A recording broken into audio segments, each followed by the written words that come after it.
Ladies and gentlemen, welcome to a celebration of science and reason.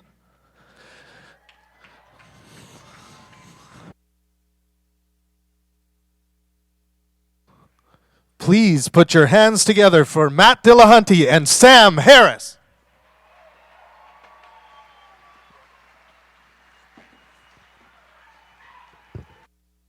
Thank you.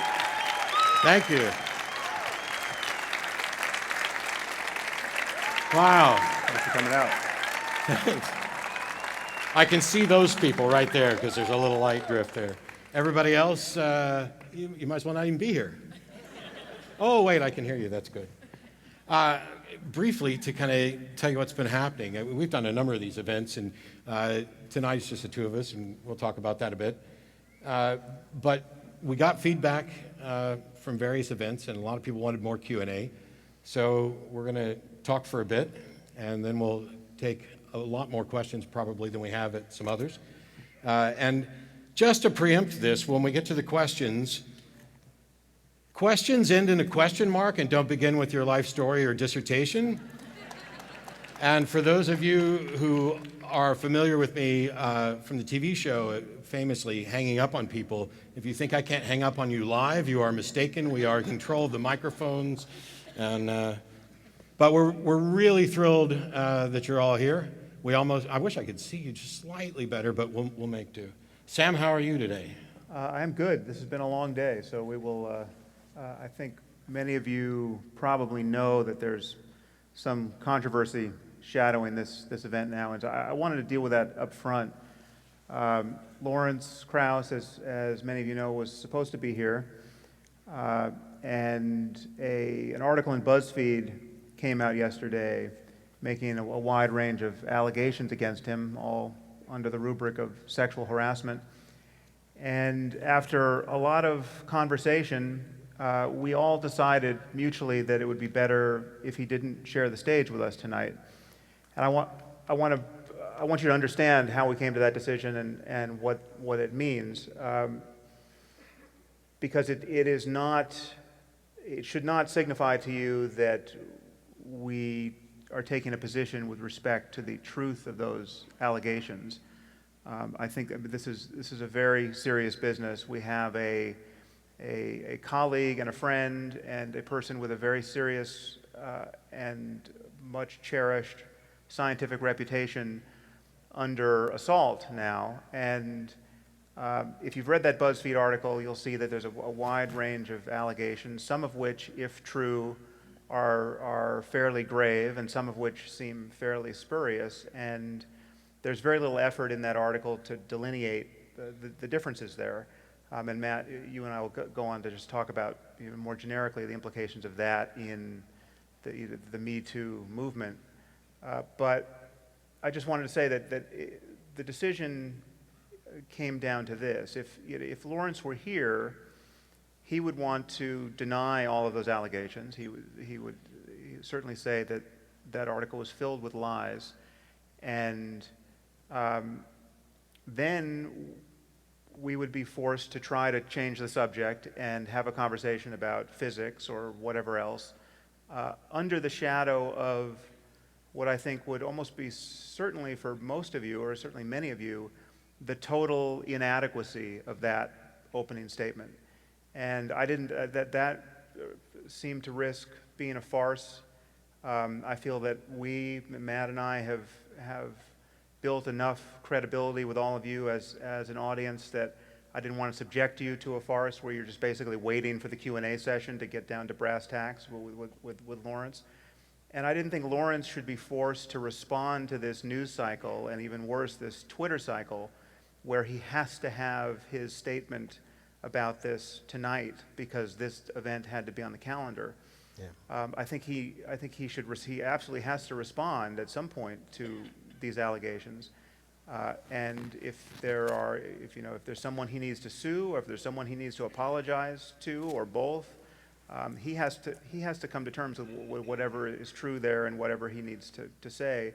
And I just didn't think he should be forced to do it tonight, and I didn't think we should be forced to try to avoid the elephant in the room once it was present. So in any case, when the Q&A starts, we'll be happy to take questions insofar as the questions are relevant for us. But I think you and I should just talk more generically about this moment, because we have a situation where, so just to look at, we were talking about this backstage, just to look at Twitter, in response to this, I see things like, Sam Harris has never said anything about the MeToo movement, so he must be totally against it.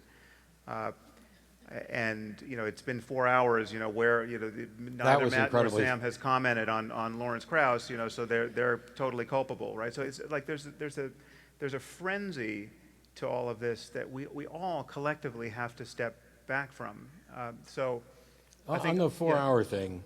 Yeah, that was me, and that was incredibly frustrating, because what happened was I woke up yesterday. There were several people who sent me links to the article. Then some people called. I grabbed my bags. I jumped on a plane. I flew from Austin to Phoenix.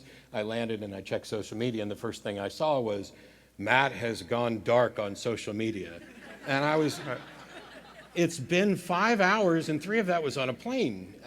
Now, I love the modern world where you have quick and easy access to everything, but we're getting to the point where, we want responses, and you need to address this right now. And my answer is, hey, I was on a plane, but even if I wasn't, maybe I was in the hospital, maybe I was sitting in my recliner, maybe I was sleeping, maybe I don't check social media every 10 seconds, or maybe I was aware of all this, which is the case, and I wanted time to think and formulate a reasonable response rather than just being reactionary and feeding the fire. So let's try to find our way through a reasonable response to the larger issue, Sure. because there are a few things here. So I think this is something I have said before. At my event with Ben Shapiro a month or so ago in the Q&A, I was asked about this, and my default is certainly to see these situations through the eyes of a woman. So my default is to believe women here. If a guy is creepy, the onus is on him, and when there are differences of opinion there, that's my bias. And I actually do think it's a bias, because it blinds me to those occasions where we really are in a gray area, where there are legitimate differences of perception, where we're talking about bad flirting or misreading of social cues, and we're not talking about a kind of malignant attitude toward women, and we're certainly not talking about anything like rape. And so I think, generically, just to be on the record about all this, I think it's, the Me Too moment is long overdue with respect to shining the light on people like Harvey Weinstein, right? I mean, I think it's fantastic, and people, Harvey Weinstein himself and people like him, belong in prison. I mean, we're talking about criminal conduct that was enabled by vast numbers of sycophantic people for reasons that are very difficult to understand, but there's a continuum there. We have, and what's damaging at this moment is that the Me Too movement is showing itself liable to wrap up people like Harvey Weinstein and Garrison Keillor and Aziz Ansari in the same sentence, right? As though there are no gradations between, in the Ansari case, it's until more information is in, it just seems like a bad and awkward date. And that is being lumped literally in the same sentence with something that is clearly rape, and then there's everything in between. So we have, if people are unwilling to make those distinctions, we've completely lost our ethical mooring, and there are people who are unwilling to make those distinctions. There are people who just want to burn it all down, and so in that respect, I think we have to be very careful and very fair, and actually focus on details. The details always matter in cases like this. And I can empathize with the people who might want to burn it all down, even if I disagree with burning it all down. My default is to, similarly, if somebody tells me something about something they experienced, and it doesn't just have to be scenarios like this. If somebody tells me they saw an angel or they had a ghost visit them, I believe that they are honestly trying to relay their perception of that experience. That does not mean that I believe that they actually saw a ghost. It does not mean that I've reached a conclusion about who was in the wrong in this particular scenario. And when we talk about human interactions when it comes to human sexuality, I'm often bad about, reading the right cues. I tend to default on the side of nobody wants to sleep with me.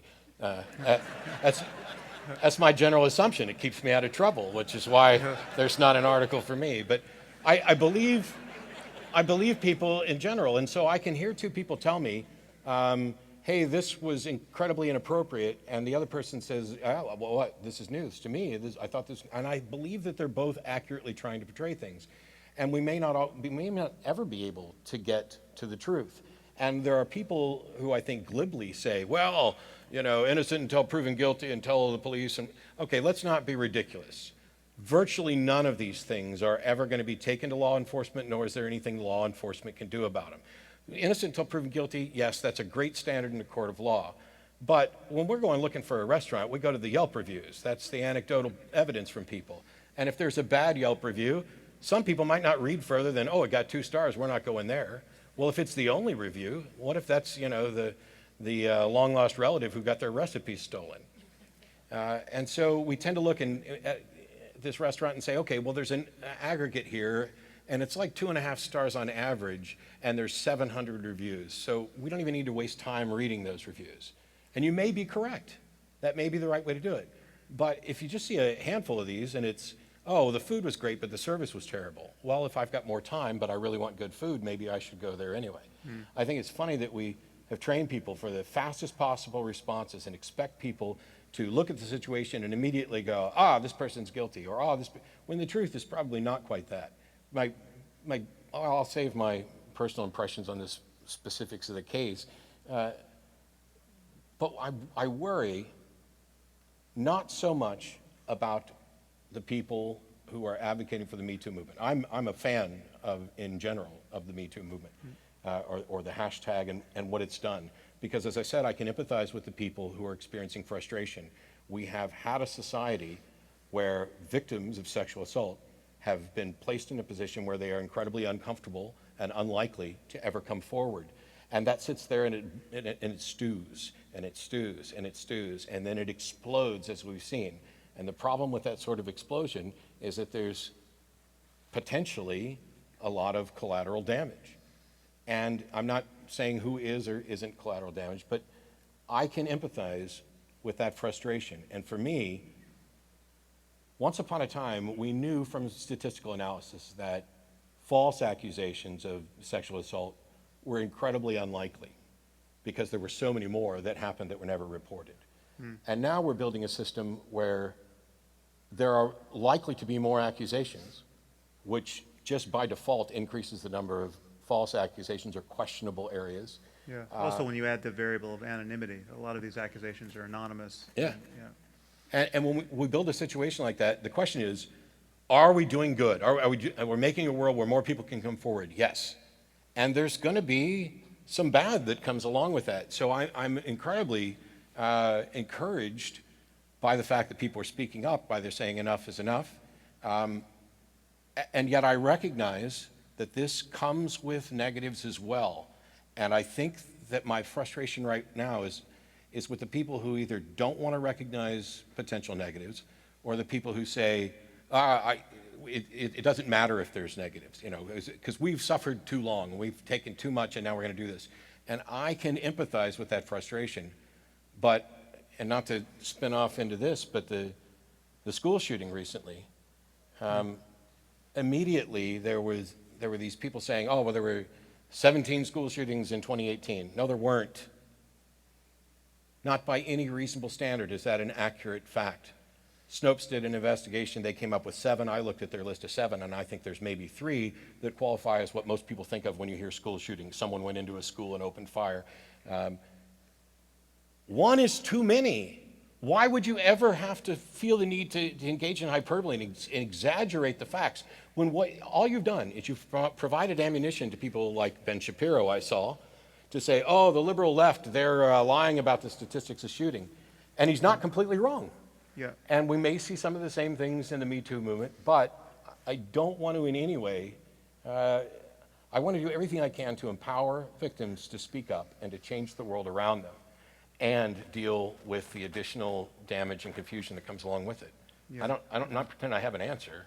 But Yeah, well, and we totally agree there, but we have to balance that with what we're seeing on social media now and in journalism and in organs of often pseudo-journalism like Yeah. BuzzFeed. I mean, so like there were so many tells in this article of bad faith, right? And again, this is not to close the door to or not to judge the veracity of any specific accusation, but for instance, one of the things that was listed as a reason to inculpate Lawrence was that he had favorably retweeted this article by Claire Berlinski, Right. the Warlock Hunt, right? Which I encourage you to read this article. This is a very serious article by a serious woman journalist who's a very fine writer, who I've invited to have on my podcast. We haven't scheduled that yet, but where she is just in a way that does not at all discount the gravity of real sexual harassment, to say nothing of real sexual assault. She worries out loud in as eloquent way as possible about this overreach and about what seemed to be at the time of her writing a kind of an attitude of moral panic around this issue. Lawrence, I retweeted that article, right? But I mean, dozens and dozens of smart people retweeted that article because it was so well written. I didn't. Yeah, and this is one piece of evidence, again, as to his, criminality. And there were many other things in the BuzzFeed article that we could talk about that should alert you to the fact that this was a broader attack on not just Lawrence, but it was motivated by an attack on the atheist community. I mean, I didn't even notice this until someone pointed it out. I'm attacked by link in that article because they linked to this hatchet job that Glenn Greenwald once did on me, seeming to show that I'm a bigot against Muslims. There were ulterior motives that get weaponized here, and again, we're all now part of this information feeding frenzy on social media, and we have to be circumspect in the way we consume this kind of information, and that's not to discount the fact that where there's smoke, there's fire is often a good heuristic, right? It is often true, and that's why we so often rely on it. But if you want to go looking for smoke about me with respect to the variable of bigotry, right, racism, right, you put in my name and racist, you'll find all the people who mistook my criticism of the doctrine of Islam for racism, right? And for all I know, there are 20,000 blogs that have made that claim about me. So it's an outrageous and defamatory claim that I can virtually do nothing about, but to point out that it's outrageous and defamatory and deeply illogical when I make common cause with reformist Muslims and former Muslims who like Ayaan Hirsi Ali and Majid Nawaz all the time, and at in many cases personal risk. So try to get racism and bigotry out of that. It makes no sense.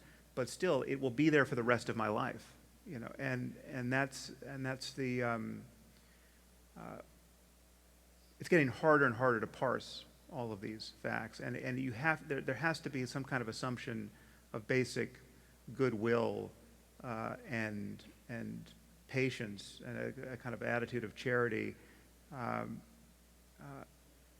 working in the background. Otherwise, we're just going to get siloed into our echo chambers, and everything gets politicized. Yeah, I had similar feelings going through the article that there seemed a very clear motivation, putting skeptic in quotes and in making skepticism and atheism as if they were one thing and one community and all this other stuff.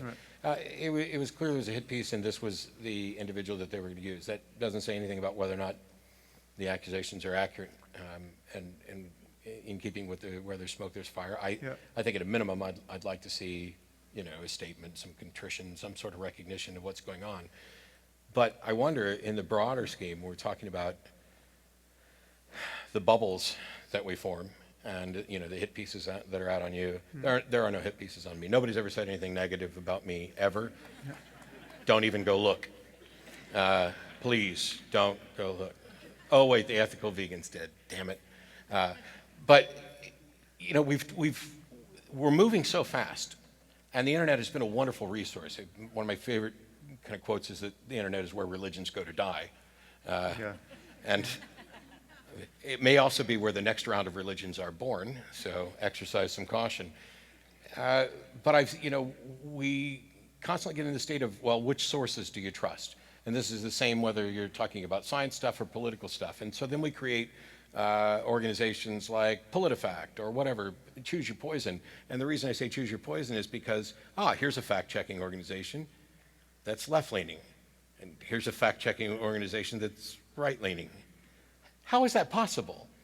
That two fact-checking organizations still come out of this, and then when we find out that these are both corrupt, we come up with a new one, and then this cycle continues. Are we actually just stuck with this massive access to information to where we are essentially building generations that might not ever have reasonable access to the truth just because all of the fake news can be spun up to appear as truth? Everyone can be put in a lab coat now. Everyone can appear to have credentials. Everyone can fake data that nobody has time to investigate. I feel that the fake news meme, the fact that this concept of fake news has been, again, weaponized against real news is incredibly destabilizing. I mean, we are living in a world where many people seem to think that there is no difference between the Washington Post and the New York Times and the Economist and the Atlantic and something like Breitbart or something like BuzzFeed or something like Alternet, right, or Salon, right? And clearly there's a spectrum of journalistic integrity. It's not to say that the New York Times doesn't make glaring mistakes. It does, and it makes, in line with its political bias, it makes predictable mistakes, right? So it will make left-leaning mistakes more readily than right-leaning mistakes, but still the incentives are such that it is a serious source of fact-checking and journalism, and we have to support those differences. And the fact that we now have not to get derailed by Trump, but we have a president who will call the best news we have fake news, and we'll sit down with Alex Jones for an hour and tell him he's doing amazing work. Right? I have a hypothesis about Breitbart, by the way. So Bloomberg has always been viewed as generally respectable by me and many people I know. And I think that, but nobody ever watches it, pays attention, so they just knew it was the one with the B. And then when Breitbart came out, they just assumed they were the same thing, and that's where it got its credibility from. Yes. Somehow I don't think that explains it. I'm not completely convinced, but... But it is the fact that confirmation bias and the fact that our epistemology, just the totality of our fact-checking and reality testing and truth claim forming is now hostage to politics in this way, left and right. I mean, some of the most egregious violations now are on the left, and that's why so many of us who are liberal spend a lot of time. I mean, I certainly spend too much time criticizing the right and criticizing Trump in particular. I think I've exhausted the patience of everyone, even the people who agree with me, in terms of how often I touch the topic of Trump. But I do spend as much time worrying about the excesses on the left, because the left is where we have to get this right? The place where the primacy of free speech is never lost sight of, and tolerance of diversity is a norm we never want to lose touch with. That is just being nullified by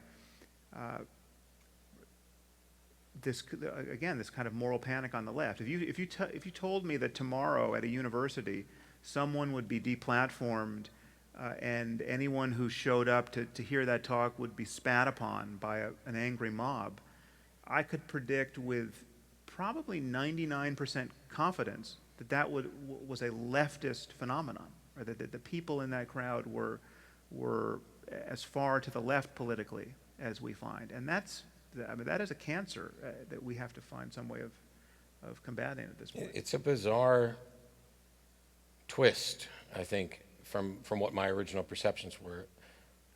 As an outspoken atheist, skeptic, humanist, I have traveled around to universities. I've debated in churches, and I've engaged with people who are awful, like genuinely awful people in debates. And I don't normally sum up the whole of somebody's character and say they're awful. You know, even when Billy Graham died the other day, I wasn't glad that he was dead because he was an enemy. I was happy that he was no longer alive to poison minds because what he believes is the enemy. Right. But I don't even, perhaps with regard to a level of influence, I might put Billy Graham up there in that awful category. But there are people who are genuinely just, like, I can't stand to be, Satanic Temple is a piece of crap, okay? I don't even know who that is. Thank you. Yes. Applaud if you saw the debate with me and Sai. Yeah. Sai is an annoying presuppositionalist who doesn't even know what he's talking about and genuinely has a problem with women and respect and all sorts of stuff. Not worth your time, ever. Okay, well, You're you welcome. just saved me some time that I don't have. But so recently we announced, actually both of us are doing events with Jordan Peterson. Right. Mine's in April in Toronto. And the first thing somebody was like, oh, why are you giving that Jordan Peterson guy a platform? And I'm like, okay, well, if you'd have said that 3 years ago when nobody knew who the hell he was, it would be, you know, okay, now I'm basically debating some YouTuber. But he already has a platform. I'm not giving him anything. What I'm doing is going up and having a conversation where I challenge the things that we disagree on. And that, to me, is exactly what should happen. Yeah. And so when I hear about, oh, we don't want that at our campus, there are subjects and individuals where I can completely understand why campuses wouldn't want that person there. And in my view is that the students at the campuses are the customers, and the university has to make a decision. And if that's what is decided as this is not acceptable at our university, fine. And you'll reap the repercussions of that. I don't necessarily think that a university or a church or any place that's not just like a public venue owes someone a podium. On the other hand, I am also an advocate that the solution to bad speech and bad ideas is better speech and better ideas, and challenging them and not punching them or spitting on them or doing whatever you can, breaking microphones or whatever. It's just, I could never do that. And it frustrates me that people don't understand that the protections of free speech to come and say things that are unpopular are the very things that they depend on when they want me to come speak at their university, when they want you to come speak. And it becomes this cliquish, how are we going to decide who gets to speak? Well, let them all speak. Yeah. Sometimes the audience isn't going to show up. Also, well, there are different occasions too, because a speech at a university is different from inviting someone onto your podcast to have a conversation. And there's kind of an uncanny valley here, which I haven't sorted out what I think about it. But if a person is sufficiently bad, you can talk to, it's fine to talk to them, and you're just kind of going to the mode of being an anthropologist. You're just interested in this evil person. You're just giving him enough rope. But no one in your audience would say you've given a platform to Charles Manson or Ted Bundy, or like if you can get an interview with a serial killer, well, why not do it? It's an interesting conversation to have, right? You just won my wife's heart. Yeah. She's fascinated with serial killers and interviews with them. And right. So I mean, I've often thought like it would be interesting to sit down with the Unabomber and have a conversation, right? Because he's probably nuts, but he also is smart and nuts, and he has all of these weird ideas, which I mean, perhaps you recall his manifesto. Many people have put sections of that in blog posts or in books, leaving off the author or putting the author. You don't find out the author's name until you've turned the page. And there are stretches that it can seem quite reasonable, especially given how it anticipates some of the problems we've had with technology. So, in any case, if I sat down with Ted Kaczynski, I would not have to spend any time signaling to my audience that I disapprove of what he's done, right? You know, we're going to spend the first half hour here talking about just how bad it is to send bombs in the mail trying to kill innocent strangers. But if the person isn't nearly that bad, if they're just somebody who has shady views, then the onus is on you, the interviewer, to spend a lot of time describing just how repugnant you consider their views to be. And it's a real challenge because we all know people who get the balance wrong and get penalized for just who they were willing to talk to. And I've made some, I've been public about this. There's some people who have said, I see no reason to have on my podcast, but even though many people online say they want me to talk to them, because I don't actually consider them kind of morally serious interlocutors, but it's Is that why you haven't it's a had hard me on balance to find. What was that? I said, is that why you haven't had me on yet? No, you've been on. You perhaps weren't aware of it, but it is frustrating. I've used your audio on my podcast. Well, you've been on there. It is frustrating, though, because one of the things I despise is the very idea that I need to use a disclaimer all the time. So I think people get frustrated, but I know I do. The following views expressed do not represent blah, blah, blah, blah, blah, blah. That shouldn't be required. And the mere fact that I'm having a conversation with someone who I would suspect most people would realize I disagree with, I may ask questions in order to elicit responses so that I can actually do a better job of pointing out where there are problems there. But merely asking the questions and allowing them to answer is on occasion being viewed as me giving them, you let that theist talk way too much. Yeah. Well, yeah, but if he's saying dumb things, I trust that the audience is smart enough to get that, and we've exposed a problem with his epistemology, a problem with how he's going to go about making decisions. Right. I don't want to do disclaimers. This is a disclaimer for the future. There's a couple of things I wanted to see if we wanted to touch on real quick before we got to questions. One of them, since we're in Phoenix, Arizona. Hello, Cleveland. Yeah, I'll take the cheap applause when I can get it. This hit the news today. The Satanic Temple is suing Scottsdale, Arizona. Today, the 23rd of February, 2018, the Satanic Temple has filed a lawsuit against the city of Clarksdale, Arizona, alleging religious discrimination following the city's refusal to allow TST to participate in a policy that claims to allow any religious denomination to deliver invocations prior to public city council meetings. This is not the first time this has happened. I don't think it'd be the last. As somebody who thinks the Satanic Temple and Satanism is a really stupid name for what they're actually advocating. What are they actually advocating? Atheism, reason.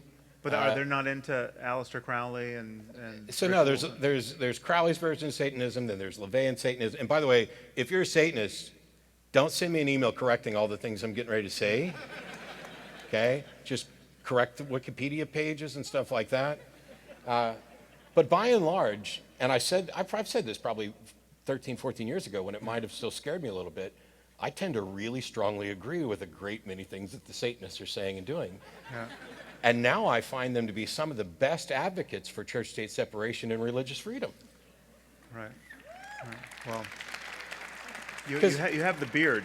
Yes, I'm a little bit evil. Yeah. But the thing is, if you have prayer in schools, if you have bad ideas that people are coming in and sharing the gospel or passing out religious tracts, and the atheists complain about it, nothing happens. But if the Satanists come in and say, we'd like to pass out our tracts as well, all of a sudden all those tracts disappear. all of a sudden this policy of we're going to allow equal time for all religions goes away, and now we can get back to actually teaching kids how to think. Yeah. Well, all right. You've now thrown in your lot with the Satanists. That'll be good on social media. And I'm actually pretty good with that, all things considered. Considering who I sometimes get associated with, I'll go with Satanists for a while. Bad name though. I don't think the name does them justice. It seems to be more of a shock tactic thing. It's it falls in the category of a kind of like a Sokol style hoax, which I think is very useful if done correctly. Yeah, but don't tell them that, because if you say that this is a Sokol style hoax, they'll point out that no, they have a long-standing tradition and history and blah blah blah, and they're serious. Right. All right, for my own edification, I love to play chess. I'm awful at it because I don't play enough in practice. Mm-hmm. But there was a news story that I saw recently. Google and DeepMind did an AlphaGo project where they created a computer AI that plays Go. Yeah. And then they created one called AlphaZero that plays chess. And the interesting thing for me is... And Go. It played Go as well, yeah. Well, it's the same kind of base AI from the company, but AlphaZero was the chess entity, as far as I know. Doesn't matter. No, as far as I know, it actually, so the breakthrough here is that it used to be that the best chess-playing computer in the world was hard-coded just to play chess. It couldn't play tic-tac-toe, it couldn't play anything else. DeepMind has found algorithms that are kind of game independent. And yeah, we're getting there. Yeah, okay, so go ahead. Yeah. So here's the cool thing for me. They didn't give it a history of games. They didn't give it an opening book. They gave it the rules of chess, let it play itself, and in 4 hours it had learned everything that humans and every other chess computer had ever learned about chess and demolished the best chess computer on the planet. Yeah. Yeah. So when It's Skynet. you think about this, that we have continuously been developing the better chess computers for decades, and some 20 years ago the computers got better than people, and now we have an algorithm that from zero, being completely agnostic as to just what the game is, in a matter of 4 hours recapitulated all of human and computer knowledge and bested it. And this is, and it did the same for Go, by the way. Yeah. And that's, and Go is something that, I don't play Go, but Go is a more complex game than chess. And there are many computer scientists who felt that Go was not going to be conquered for at least another decade. And not only did they conquer it with AlphaGo, with AlphaZero, they conquered it from scratch in a way that no one had anticipated. So it's. I think when they moved to chess, the idea was that perhaps if chess was solvable, which we don't know, checkers is and has been solved, that maybe AlphaGo or AlphaZero would be able to actually solve chess. That didn't happen for the game theory geeks in the room. But now we have this new style of AI, which Google and DeepMind are optimistic that we can use this in medical research, because all the prior chess computers had been trained based on what humans thought about chess. Let's give it the history. Let's give it a history of our moves. Let's kind of impose it with theory about what's stronger and what's better. Mm-hmm. This one taught itself. And setting aside the concerns about the computers coming to take over the world, which I don't have any fear of, I will gladly serve my computer overlord. Want that on record, because this stuff lives forever. Now we have an AI that can teach itself. And in the realm of medical research, protein folding, things like that, if we get the baggage of how we have viewed the problems out of the way, is there a greater likelihood that this sort of AI is going to not only reach solutions, but reach them far quicker than we could ever hope to? Well, I think that's the case. I think where emulating the way humans solve problems is good, we should do that, and we're tempted to do that. But yeah, I mean, in the search space of solutions to problems, there's just no reason to think that we are naturally the best at any one of these things that interests us. It's just we're not. By matter of evolution, we have not evolved to understand reality in the abstract or at any scale beyond what is just, apes like ourselves can get our hands around.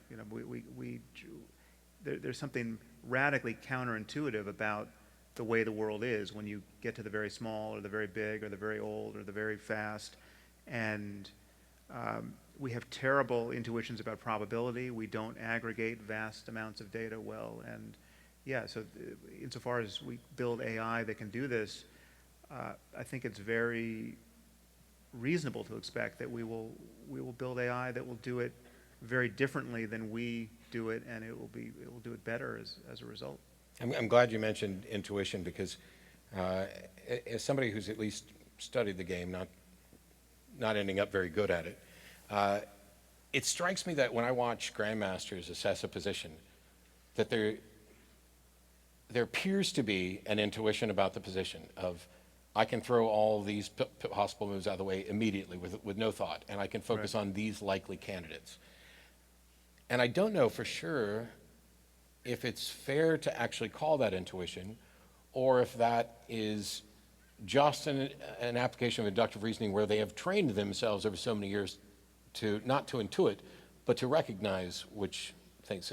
How much, I wonder if what AlphaZero does is, it's clearly not merely deep calculation. Would it qualify as intuition? Would it qualify as one of the foundational things that we tend to view as human or as a higher consciousness capability? Well, I don't think anyone would attribute consciousness to it. And what we call intuition is an act of cognition that we can't really inspect, right? You can't. It is a moment where you cognitively pull yourself up by your bootstraps and just know that something seems so. So, like, if you say that, take a mathematical intuition that 2 + 2 = 4, or that if A is bigger than B and B is bigger than C, well then A is bigger than C. The transitive property. Right. That just seems right, and you can't make it seem otherwise. And yet you can't break down that any further. It's just that there's an intuition that fits. So from the perspective of consciousness, intuition is always this, it presents itself as a kind of black box. And there we have other intuitions that allow us to sometimes get beneath other intuitions and correct for, we have bad intuitions that we correct for with other intuitions. But when you find the building blocks of cognition and understanding and can't reduce them any further, we're tempted to say, well, that's just a matter of intuition.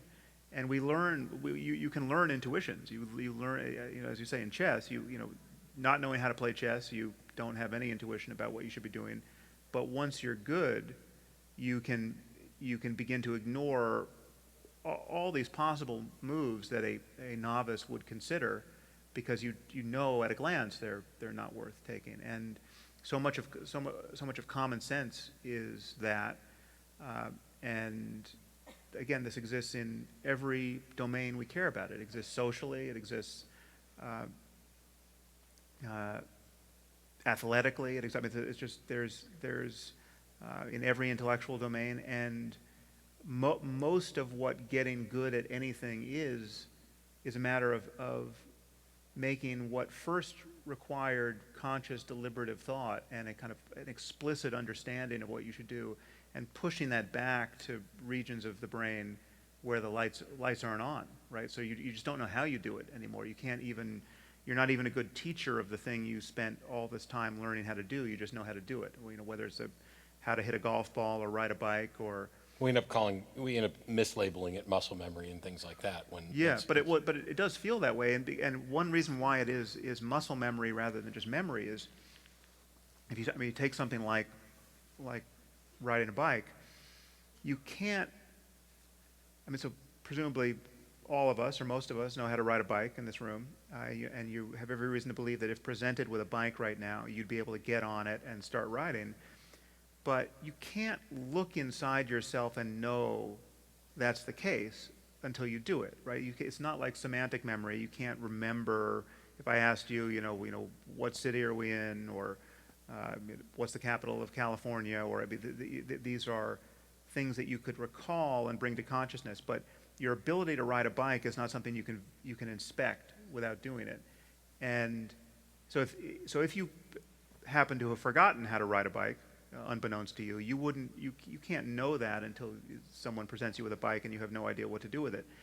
And so one piece of confusion here is that we have this word memory, which is a concept of memory, which is not a unitary thing. There are many different types of memory that have almost no real estate in common at the level of the brain. Yeah, and the frustrations experienced with kind of the malleability of memory. I've actually lost money to one of my roommates over something, many times, but over something really ridiculous, because I was convinced that I remembered something accurately and did not. It was the name of a brand of mustard. That's how ridiculous we get. No, it's not Golden's, it's Gluden's. Well, I hope you don't make that mistake again. Yeah, that will never happen again. We're going to have people line up for questions in a few minutes, but one other thing, this has been kind of there's many different areas and arenas in which I have conversations about religion. Most of them tend to deal with philosophical arguments or attempts to provide evidence. But there's an area that seems to exist in many different religions, or at least the most popular ones, which I think is, I've said before that the religious concept of the soul is the single most obviously dead topic that religions could ever raise, and yet it is at the foundation of all of them. Dead as in debunked by what we know about the mind? What we know about the mind, about what we know about ourselves, about identity, that there's no reason to think that anything that makes me me could or should survive death merely by looking at traumatized brains. And right. I remember a talk years ago from V.S. Ramachandran about split brain patients and how essentially you end up with, because of epilepsy or something, you split the corpus callosum, right? Yeah. And you end up with essentially two distinct personalities that communicate independently. And in this case study that he was doing, one side, which controlled the mouth and could speak, is that right or left? Left. See? In most cases. PhD neuroscience. If you're right-handed, you're very likely you have a 95% chance that your language is on the left. If you're left-handed, it's more like 75%. But yeah, so the left side could talk, and the right side could communicate using the left arm. Yeah. And there's some people, the cases that are really startling with split brain research is where there's enough language on the right so that you get really independent records of belief and desire. And so there was a classic case where this was actually a kid who was having grand mal seizures, was asked what he wanted to be when he grew up, and the articulate verbal left hemisphere said, I think, a draftsman, and I think these first experiments were in the early 60s, I think, and simultaneously his left hand was spelling out with letter cards, race car driver. And so this is the consequence of dividing, as you said, the corpus callosum that unites the two hemispheres of the brain. The example, the case study that he had, one side was an atheist and the other side was a Christian. Yeah. And when I first heard it, Sam and I have very, very similar views on morality. As a matter of fact, if you ever care to hear what I think about morality, you can either watch my lecture on it or you can read his book, and you'll get pretty close to the same area. But when I heard this, there was something you had said about the peculiar math with the soul when it comes to twinning, about twins being reabsorbed. And it struck me when I was listening to Ramachandran talk about this patient. that the same math applies with the soul. Did this person get two souls? Does it have two halves of soul? One of them's now damned. Yeah, one's going to go to hell, yeah. And this led to the thought of, okay, then you watch a movie like Memento, or any other good movie about damaging a brain. What if the day that I became an atheist, I actually got hit on the head and don't remember? And so now there's a Christian soul desperately trying to get this body to serve Jesus, and the body says no. Yeah.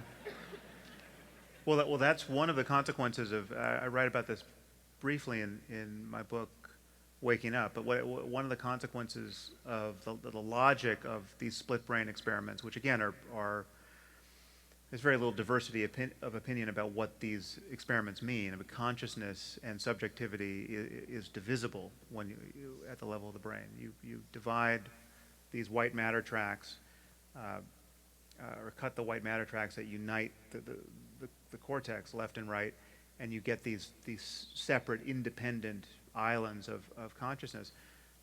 But even in normal brains, you have the additional problem that there's no way the corpus callosum perfectly shares information across the hemispheres. So to some degree, we have to be divided most of the time or all of the time anyway. So there's this additional question of whether there are islands of conscious life, if there are areas where there's something that it's like to be you or to be your brain that you, whoever you feel you are to be at this moment, don't know about. And so in the stark case of a split brain patient, you really do have this kind of, especially when language is not, when the right hemisphere is not articulate, you have this kind of silent subject just sort of waiting around, watching what the articulate left hemisphere says, and then occasionally revolting against it. I mean, there's bizarre cases where the left hemisphere is trying to dress itself, and the right hemisphere is trying to undress itself, or with the left arm, he's hugging his wife, but with the right arm, he's strangling her. You can have a starkly divided consciousness, and you do, and Ramachandran brings this up a lot, you do get a quasi-Freudian picture of the neurological detail, where it's quite possible that the unconscious, it's plausible to think that the unconscious is in many respects conscious, or differently conscious, and that is just downright weird. I think it is weird, and I said that as a joke about that day I got hit on the head, but we know that personalities, preferences, memories, all of the things that we package together to say this is me, we know that all of these things can be changed through damage to the brain. Yeah. And that puts us in a situation where if we were to imagine that there was a soul that was good, that was saved, that was Christian or whatever, and yet it can't be the ghost in that machine because of damage. So now there's a physical body that is presenting itself as a completely different person. If we know that's possible, then how do we tell the difference between an individual who has this soul in congruence with the body? And if that's the case, if it's possible for a physical body to do all of the things that we attributed to the soul, essentially, if I'm fighting the soul on all these things or dismissing it, then my body, absent a soul, can do all of those things. Then what room left is there to presume a soul at all?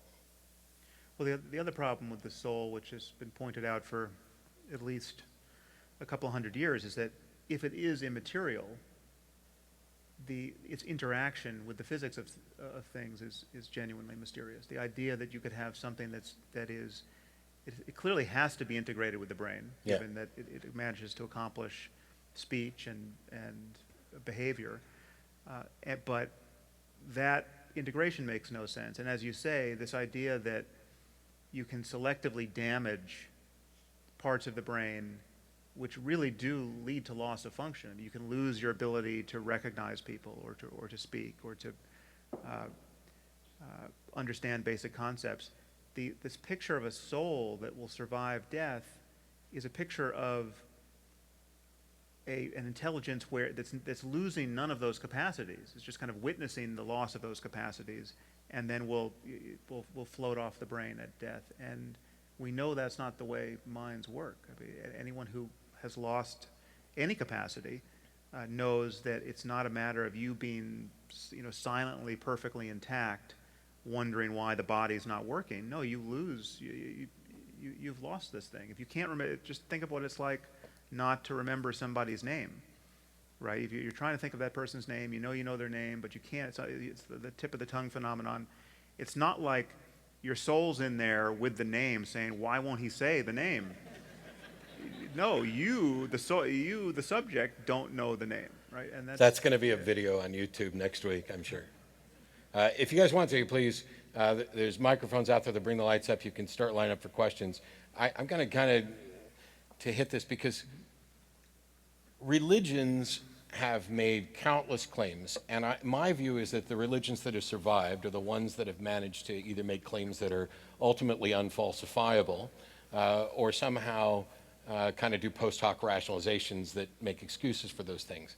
And so, but there are areas where religions have made claims about physical facts about reality that we've clearly debunked. We know the earth isn't 6,000 to 10,000 years old, right. Things like that. But for those that are tied to a soul and an afterlife, I really think that this is a foundation upon which they're going to struggle, or that they at least should struggle if there's any intellectual honesty at all to try to rehabilitate their views. Are there any likely falsifiable views coming from religion that you think we have either recently kind of debunked or on the verge of potentially showing that this generalized claim from religion is likely to be disproved by scientific findings in the near future? Well, I think the claim that prayer works has been adequately debunked. Yeah. And it's a very, and it's a big deal, right? That is, you know better than I, but that is at the core of what counts as a religious worldview. And I think, just the way people keep score and allow God to get away with all his mischief, and never. God answers all prayers. Sometimes he says no. Yeah. Maybe God's flipping a coin. That should be fishy, but it is very easy to test. And as you know, at one point it was tested and found not to work. Or to work in the negative in the case. Yeah, well, there was a case where people actually got worse, although one presumes that's not a malicious God. That was just an anomaly. People with anxiety over knowing they were being prayed for. All right, we're going to do questions. I'm going to start on my right. If you're comfortable doing it, you can say your name. If the question's for Sam or for me or for both of us. But remember, they end in a question mark. They are relatively short. They are not dissertations. Everybody got it? Because there's a lot of people with questions, and I want to try to get to as many as we can. Yes, sir? All right, Matt. Well, I'm Jay Etchings, and I was going to start with my life story, but we'll put that on hold. We'll get a drink later. So this is a question for Sam. On Wednesday night in Denver, when you were speaking with Robin, you said two things that I thought were somewhat in conflict. You said, I have no religious attachment to the Second Amendment, but then you also admitted that in a previous discussion, your mind had been changed about the potential outcomes of the 2016 election. So you were essentially admitting that there was corruption in the government, or there could be problems with the government, but then you're also saying that you had no attachment to the Second Amendment. Could you more clearly define that? I don't see the connection between those two things, though. Are you saying that one would be attached to the Second Amendment as a way of reserving the right to defend yourself against a bad government? Is that the? Well, that's the way it's defined, right? I mean, that's the way the Yeah, so I just think we've outgrown that construal of the Second Amendment, and that's not my argument for gun ownership, insofar as I have one, is not that someday you, in the worst case scenario, will be able to defend yourself against the full might of a deranged American military. Right. If the Navy SEALs come for you with their guns, you've got a problem. And no matter how many AR-15s you have stockpiled. Yeah. So, and I just thought, I think the case for, again, this does actually come back to seeing the world through a woman's eyes in many respects. I mean, if you look at the case for gun ownership for me is a woman living alone with a young child and someone kicks in her door in the middle of the night. What technology do you want her to have a legal right to have to defend herself, right? And if you say nothing, she should just have a kitchen knife or a baseball bat or a golf club, or she should just dial 911. That's not where I come out ethically. I think she should have more than that, and the price we pay as a society for allowing people to own guns is ethically focused for me on that case. Now, this all goes out the window the moment we have a non-lethal alternative to a gun that has all the defensive characteristics of a gun. So once you get to something that I've kind of euphemistically or comically called a super taser, you know, once you have a taser that really works just like a gun, but it's non-lethal, then I think we should absolutely get rid of the Second Amendment. I think we would want this non-lethal alternative that works just as well as a gun, and I think that one day that will come. But I think that this piece of NRA propaganda is true. It doesn't make it less true that it's NRA propaganda. Guns are an equalizer. A gun is the only weapon you can put in someone's hand that generally nullifies the difference between size and strength and athleticism and all the rest. And I feel that law-abiding people should have a right to equalize that difference, given the reality of violence. So, yeah. Hi, my name. One second. I like to talk a lot. No, Sam and I had actually never discussed this particular issue. No. His answer is pretty much the same as my wife's answer, and I am pretty much on board with that at all. I don't feel the need to own a gun, but also I was in the military. I grew up in a farm area. I don't have the fear of it that some other people do, and yet I absolutely advocate for the best regulations that we can. I don't want to have to praise Trump for potentially getting rid of bump stocks. I've actually fired AR-15s with bump stocks before. I'm in favor of banning them, although I think you're much less likely to hit anything that you're actually aiming at in that situation. I don't want to have to praise him for that, but I think in honesty, if it goes through that way, I would have to. And I find that kind of frustrating. I'm rethinking so many of my positions in the light of who I don't like, but yes, we have to. Yeah. Yes, sir? My name is Vikram. My question is for both of you. During my first 2 years at UCLA, the atmosphere of the social sciences were that of truth and free speech. But these last 2 years, the atmosphere has devolved to post-truth and correct speech, and this has bled out to the rest of the campus. My question to you all is, A, do you believe that the social sciences are the cause of this problem? And B, if you were the chancellor of a university like UCLA, what would you do to restore free speech and truth?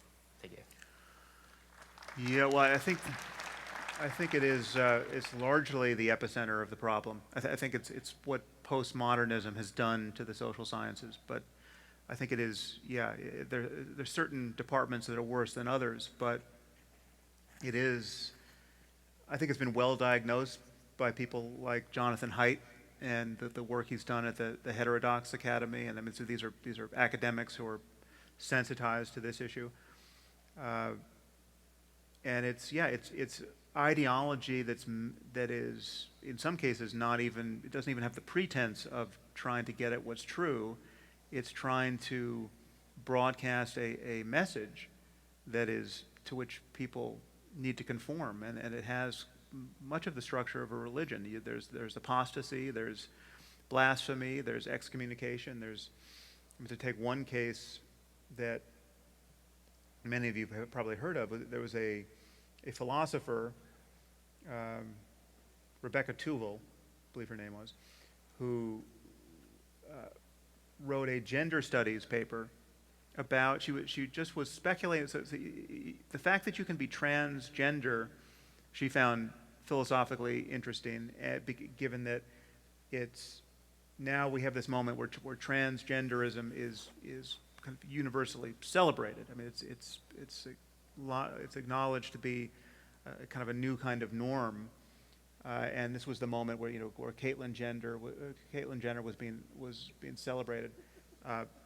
But at the same moment, there was this woman whose name is now escaping me, who claimed to be transracial, right?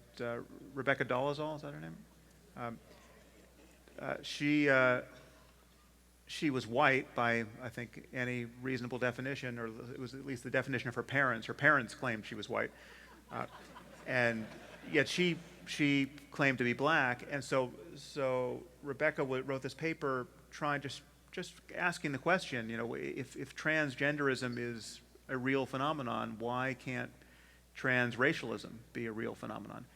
And she was just hurled from the ramparts of academia for this. I mean, her own thesis advisors, and I mean, it was just pure savagery what happened to her, and this had the character of her transgressing a kind of taboo. I mean, she touched a third rail of discourse that she didn't know existed, and all pretense of rational discussion even went out the window. I mean, there were people who were throwing her under the bus who admitted they hadn't even read her paper, but just the mere rumors of the paper was enough to destroy her reputation in their eyes. So, yeah, I think it's a problem, and we need it. Administrations have to just have an explicit policy. I mean, I think the University of Chicago came out very strongly in favor of free speech and not deplatforming people. And I think all the universities have to get on the same page on this.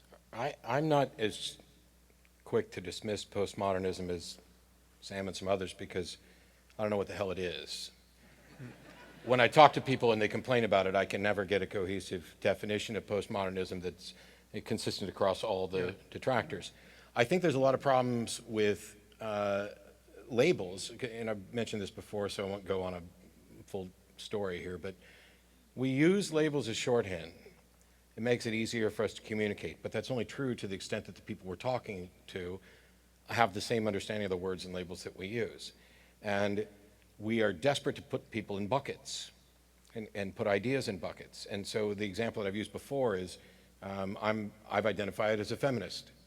What's that mean? Well, it depends on who you talk to. Oh, that can't be. Feminist has to be this. Well, that's what somebody said. What's the feminist position on pornography? Well, it depends entirely on which feminist you talk to. There are feminists as Sansara Taylor, Tasleema Nasreen, who will view pornography as a vile exploitation of women. And yet we have other feminists, nobody's going to deny, really, apart from internal arguments, that any of these women are feminists, like Greta Christina, who's edited porn magazines and worked as a sex worker. These labels are only as good as we allow them to be.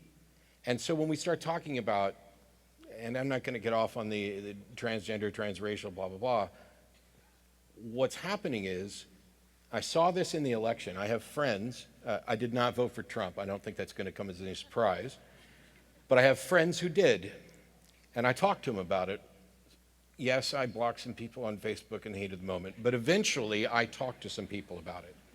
And what one of them told me is that I'm not a racist, and yet every time I would say anything in favor potentially of Trump or opposed to Hillary or Bernie or whoever, I just got called a racist. And that's because there are a couple different connotations of racist. There's not only implicit racism, there's explicit racism. There's the definition of racism as bigotry based on a genetic trait such as race, or a social construct, race being a social construct. And so if people are calling you or saying that you're a racist because in their view, race is a social construct, and they are talking about implicit racism, essentially saying you are endorsing policies that have a disproportionate effect on minorities. That's what they mean by racism. And yet when you hear the word racist, you hear you are a member of the KKK, there can be no communication because you're talking about two different things with the same label. We are in a transition period on some of these as we change the way we talk about things. I don't think it's always good, but I also don't think it's always bad. As we clarify our language, I think we're going to get to better understanding of things. That's going to change how we talk about some things. Yet, when it comes to the campus issues, I'm in favor of free speech, and I'm in favor of letting the universities and the students decide what kind of campus they want. And if it turns out they want a campus that nobody wants to go to, they'll deal with those consequences. Yeah. Welcome to Evergreen. Yes, sir. Oh, can you please scoot that forward? Sorry about that. Thank you. Hi guys, my name is Charlie Gentry, and I live here in Phoenix, Arizona. My question is for both of you. In regards to the last several years on all the school shootings, and not necessarily the issue on Second Amendment rights and gun owners' rights, but on the issue of where do we stop talking about the guns that were used and start talking about the mental health issues of the kids using the guns? Yeah. Well, yeah. Again, this is an area where you can see the gaffes and the errors pile up on the left side of the political spectrum. I mean, this is where some of the right-wing caricatures of the New York Times turn out to be true, because I've read editorials where basically everything said about guns and ballistics is wrong, and it's unfortunate. But there are relevant differences between guns, but they just don't tend to be the differences that you hear discussed in the media when people become most alarmed in the aftermath of a school shooting. So when you hear about people who can't tell the difference between an automatic and a semi-automatic gun, right?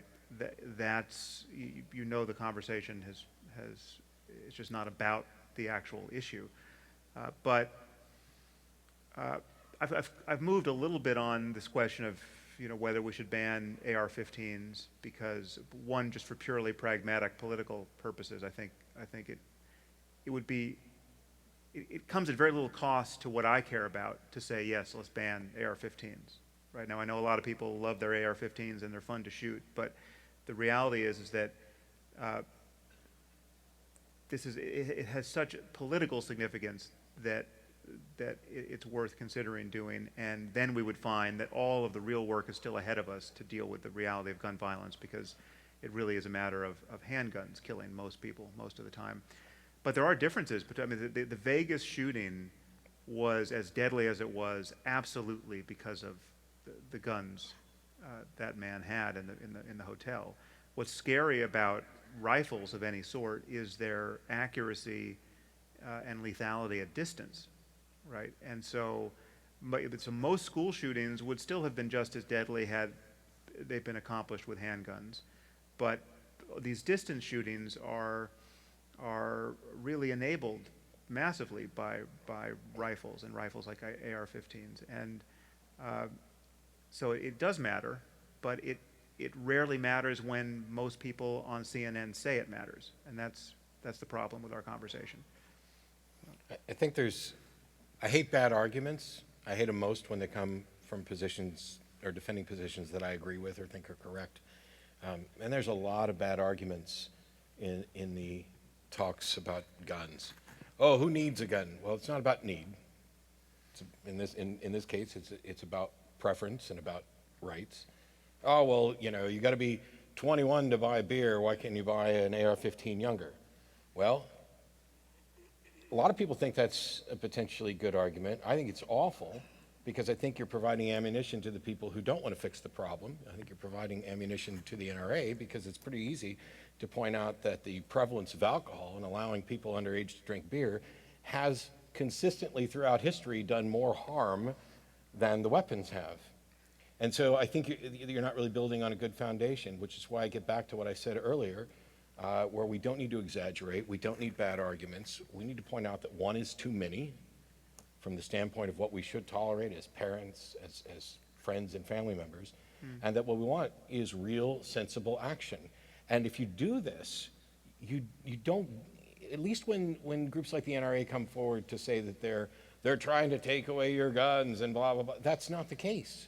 Or they're making bad arguments. No, that's not the case. Address what we actually said. And what we've actually said, or what I've actually said, is that I don't like the fact that I live in a world where there's at least some likelihood that somebody's going to get hold of a massive weapon of war and go slaughter a bunch of innocent children. It may be an unfortunate consequence of the way we've traditionally done things, but that doesn't mean that we can't change, and it doesn't mean that change means taking away everybody's rights, engaging in fear-mongering, and supporting good action with bad arguments. It drives me nuts. And just on quickly on the mental health issue, I think background checks and real licensing and real training required to get a gun is part of the solution. I think it's crazy to me that you should have to go through some significant steps to get a driver's license, but no such steps to get a gun. So we have to figure out what should be required to get access to that technology. So. Yeah, maybe just stop letting Walmart sell them and we'll fix the problem. Yeah. Yes, sir. Hey, my name is Hank, and thank you both for being here tonight. My question is also about mental health, and I'd like to know if you have any thoughts, or if you could describe what you think best case scenario, what the best step change improvement might look like in mental health treatment. Well, I would really only have a kind of hand-waving answer, because I'm not really close to that field. I mean, I have no clinical experience, so, but it is just a fact that everything that ails us as far as mental health is at some basic level a matter of neurophysiology. And insofar as we get better drugs and better treatments, there's every reason to think that we will alleviate very real forms of human suffering more and more. And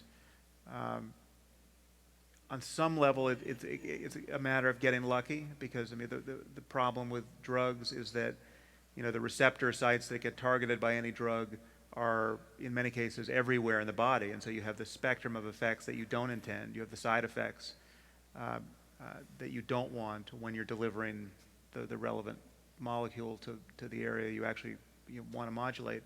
And that distribution is it really is a matter of luck. And so you have to go out beyond, you know, to no longer be captive of that kind of molecular happenstance. We'd have to find other ways of targeting specific areas in the brain insofar as we understand what they're doing. And I'm hopeful that will come more and more. But at some level, it is, you know, the mind is what the brain is doing. And again, leaving aside the fact that consciousness itself really is a mystery. We don't know at what level it arises and what its neural correlates actually are. But virtually everything we can reasonably care about in terms of our experience is a matter of having a healthy brain that is functioning the way we want it to. And I think it's a very good thing that the stigma around mental health and treatments for it is, in an incremental way, it's lifting. And that was actually what I was going to add. I have less experience in the clinical, but we've got to remove the ultimately stigma. it will lift. And I mean, it hasn't lifted entirely because the treatments are still so coarse. But once you really have a treatment that works, I mean, once you had an antidepressant that everyone recognized was all upside and no downside, well, then curing depression would be and treating your depression would be as uncontroversial as, you know, fixing a broken leg. You know, of course you're going to fix a broken leg, and we're just not there because there's something rather cherished about the mind. We think about as opposed to the brain. I mean, so mental illness is unlike physical illness. But again, that's more of a matter of our not understanding it well enough and not understanding the mechanisms. And insofar as we understand the mechanisms, I think treating these things will be much more straightforward, and the stigma will be gone. But that's actually tied to, I don't think it's, and I'm not saying you said this, but I don't think it's in any way ridiculous for us to put a primacy on the brain, because that's where we're talking about identity. And so my view, and I don't have any clinical expertise, but it's about removing the stigma so that people are more willing to seek out help. And I've run across people who are terrified of going to see someone because they're afraid that they'll be prescribed drugs that will fundamentally turn them into someone they're not. Right. And this perception of who you are and what would change about who you are, I think is really inhibiting some people from seeking out the help that could benefit them. And one of the individuals, I talked to him and I said, go anyway, and if they put you on drugs that you don't like or that cause problems, that can be changed. But it may turn out that the you that you are on these drugs is the you that you've been looking for and may be beneficial, maybe not. Yes, sir? Yeah, my question is, we've all been given certain talents in life, and we've all been given certain disadvantages. And it's obvious to me when I talk to another person that for any talent or any disadvantage I've obtained in this world, there are countless ones that I can never understand. So with a worldview that's based on reason and empirical evidence and tends to shy away from personal experience, how do we better control for our own biases and our own impression of the world to try to understand someone else's circumstance more clearly and get to the bottom of issues that we can never understand through personal experience?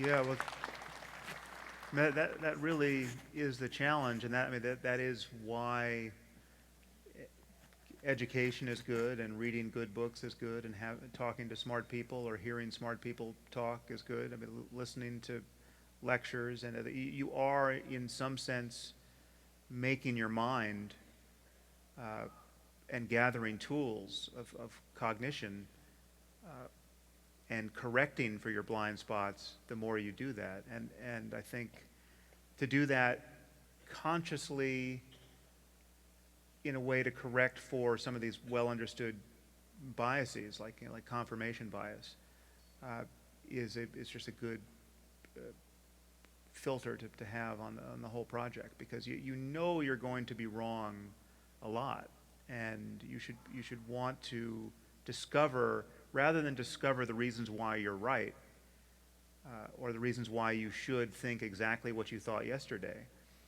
You should become interested in the ways you might be wrong, and I mean they're cues to this that you should find interesting. It's just when you find very smart people who you agree with on so many things suddenly broadcast an opinion to you that you don't agree with, that should be interesting rather than something you despise, right? Whether or not in the end you agree with them, this as someone who broadcasts lots of opinions and has public conversations, I see this come back to me in one or two ways. Like guns is the perfect example. I said many things that my readers agreed with for many years, and then I said this one thing about guns in this blog post, The Riddle of the Gun, and some significant percentage of my audience was just blindsided by it, right? So, just the eruption of ill will that I got from I don't know what percentage it was, but it was a lot, was fairly startling, and yet there was virtually never an argument. It was not that they were finding fault with my argument. They just hated that this opinion came along with all the other opinions they agreed with, and so I'm trying to be more sensitive to that in myself. When I see someone who I think is clearly smart and I agree with in many areas, and then all of a sudden they hit me with this other point of view that is counter to the one that I've been holding all this time, that rather than harm my perception of who they are intellectually, the first move I want to make is to be interested, and that I think that doesn't come by default for most of us most of the time.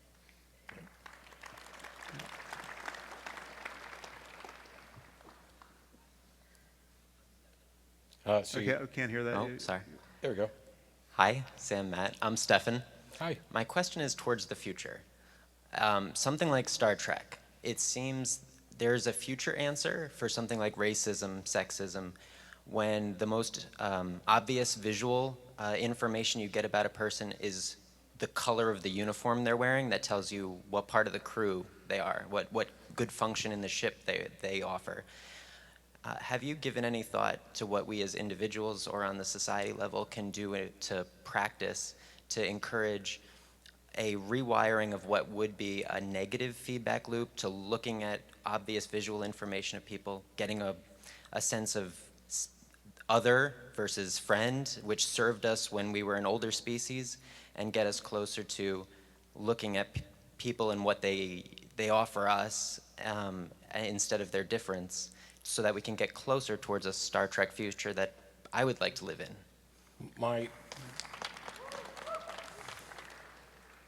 I can give you my favorite example of me doing exactly this. I host the Atheist Experience TV show, I have for 14 some odd years.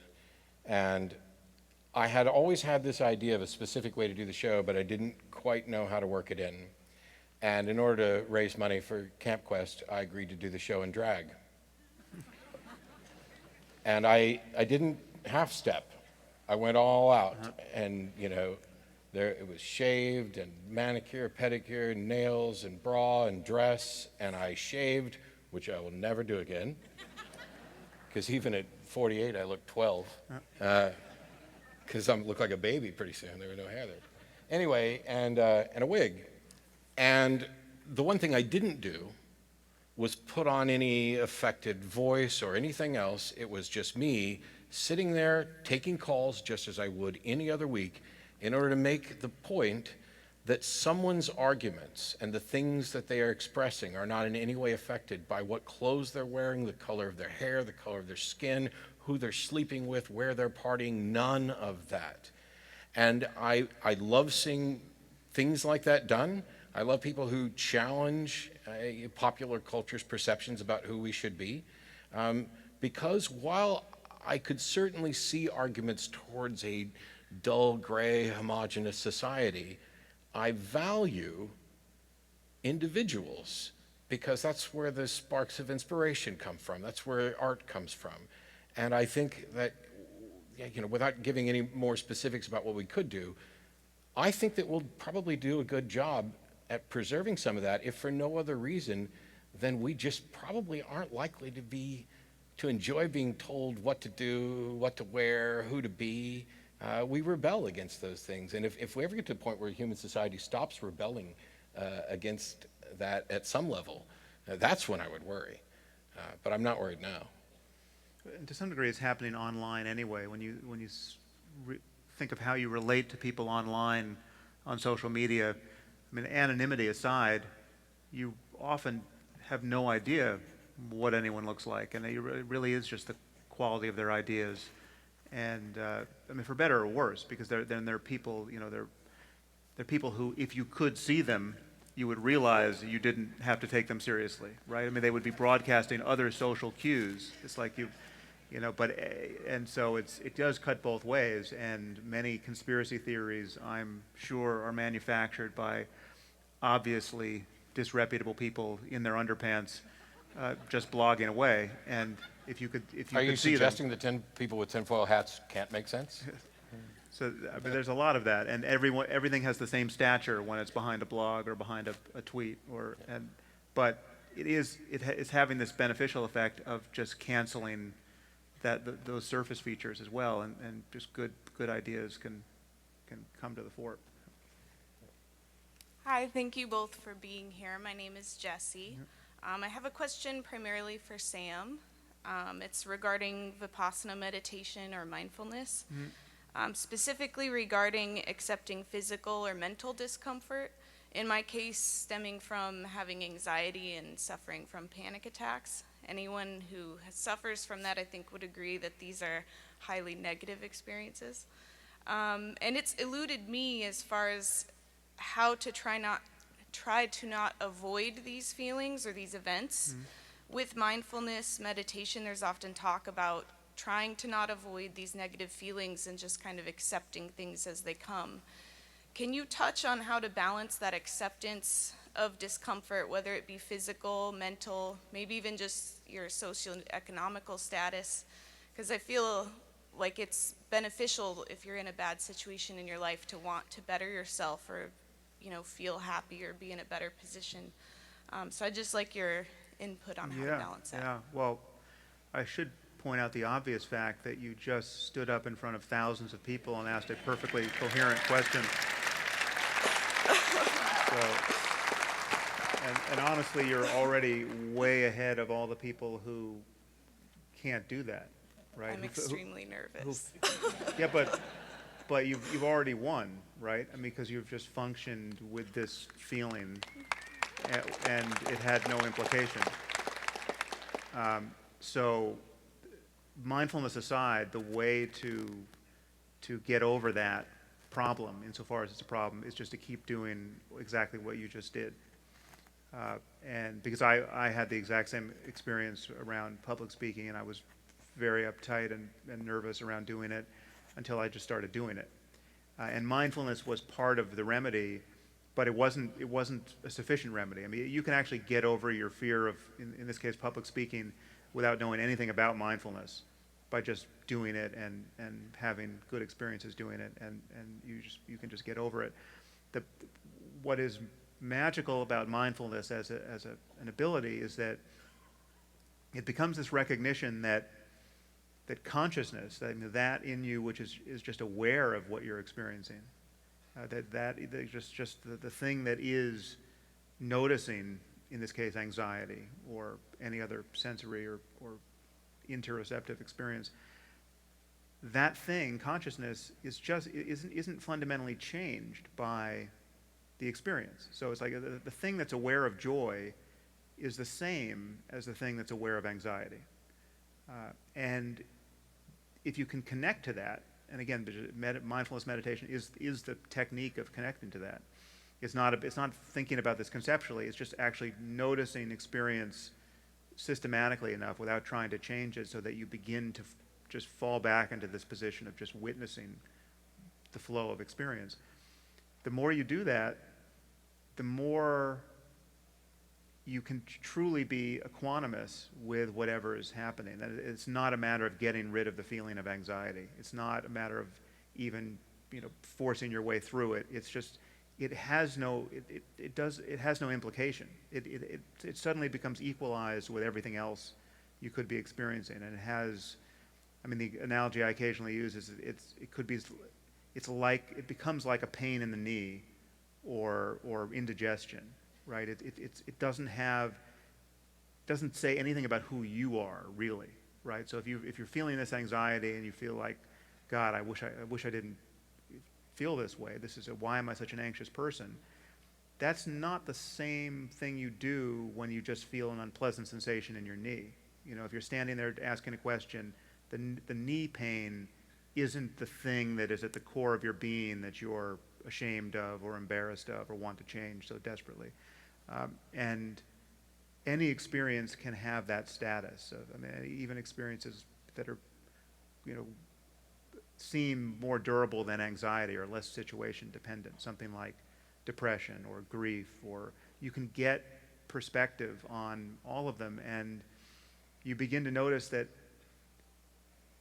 however bad something is, it's always changing. I mean, there's just this, there's a half-life to every experience, and you can become patient enough to let things arise and pass away, and there's an immense amount of freedom that comes with that, because then you can actually just, then you can be at peace before your life changes, before you get the thing you desire or solve the problem that you need to solve. You can actually, the emergency can go away, and you can just then do the intelligent things you need to do to produce the changes in your life you actually want. And so there's two tracks. I mean, it matters what you do and what you practice. Like, when you want to ask a question, standing up and actually doing it, that's a crucial difference. But all the while, you can become more and more aware of just being willing to experience whatever is just arising and not view it as a problem. So I hope that helped.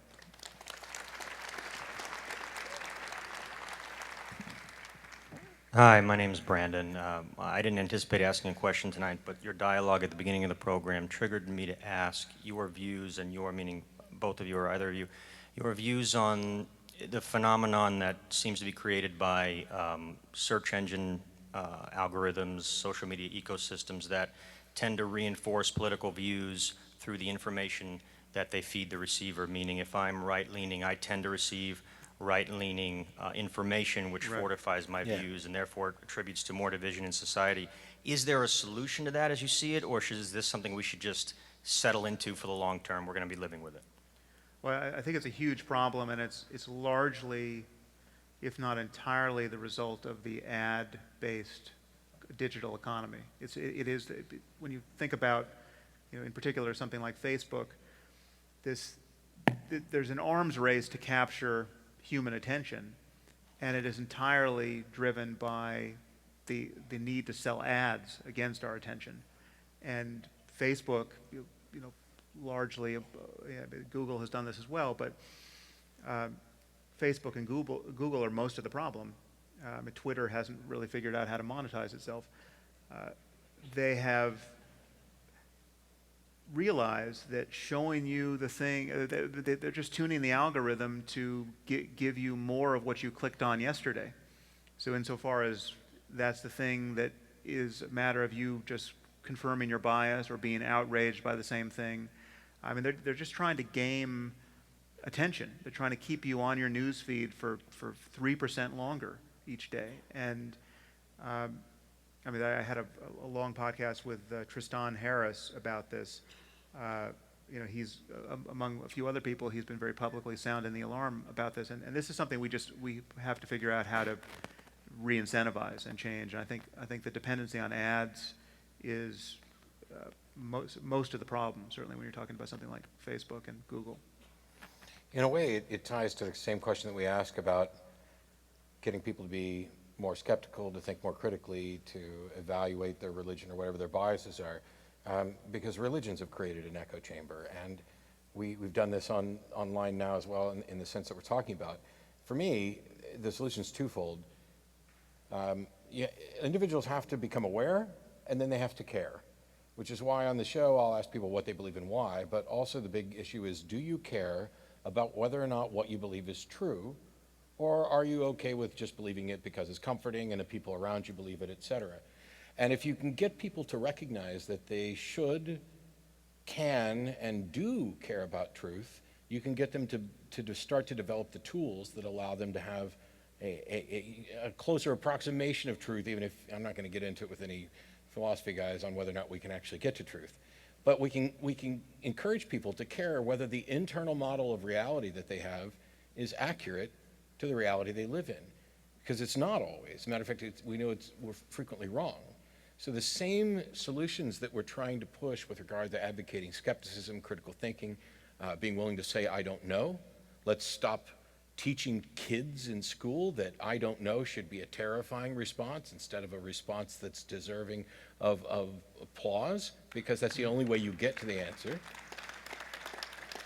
If you already know, why would you look for the answer? So saying I don't know is the first step towards that. Getting them to care and making them aware of the problem. Letting people know, hey, you may not realize just how much of a bubble you're in.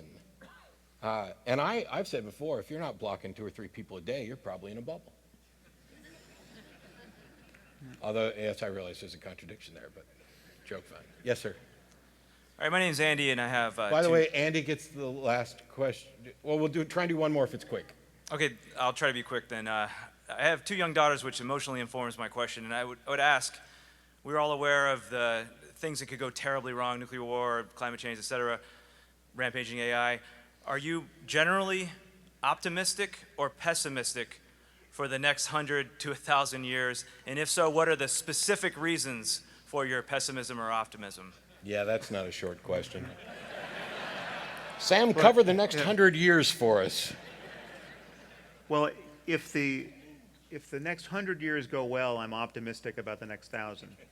I think there's reason to believe that we have a bottleneck here that we have to get through successfully.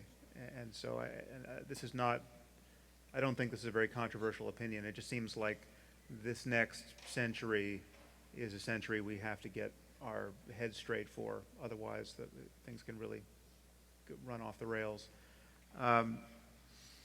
I don't really think of myself as an optimist or a pessimist, though. I think I tend to focus on. I'm about to do an event with Steve Pinker, who's, as you may know, has published now 2 super optimistic books, but just kind of aggregating all the data of human progress. And I think I haven't read his new book yet, but I will do that next week. But insofar as I know his thesis, I agree with it. I mean, there's no question that we are the luckiest generation that has, all the generations currently alive, 7 billion of us. This is the best moment to live in human history. There's no question, right? I mean, you just have to read a little bit of history to know how awful the past has been, by and large. There's just no reason for nostalgia for any. I mean, even for 5 years ago, really. Well, no, I mean, again, we can go read Steve's book, but it's like all the major trends are going in the right direction, and this is true for even the poorest people on Earth. Now, there are local problems, there are civil wars that erupt, but the flip side of that, or an additional fact, is that our ability to make sweeping changes to our lives through technology is only increasing. And so that the scope of our possible errors are getting larger and larger. And just to take one fact, which was, is increasingly true and was not at all true a generation ago, our dependency on the internet, right? The fact that if the internet goes down, if there's a successful cyber attack on our society, most of what we care about is vulnerable, right? Now, that wasn't true 30 years ago. And so there's enough data both for extreme pessimism and extreme optimism, and I think those have to run on simultaneous tracks for us. But I don't tend to view myself through either lens exclusively. I pretty much agree, and I'm pretty optimistic. And by the way, I have cats at home, so if the internet goes down, I can make my own videos. I apologize for making you wait, but they've told me we have to wrap it up, and that was the last question.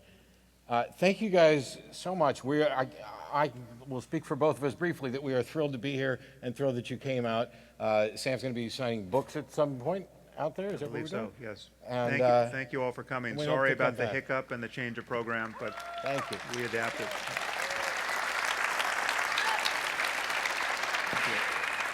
Well done. Hold hands. Sorry. Thank you. Mindful.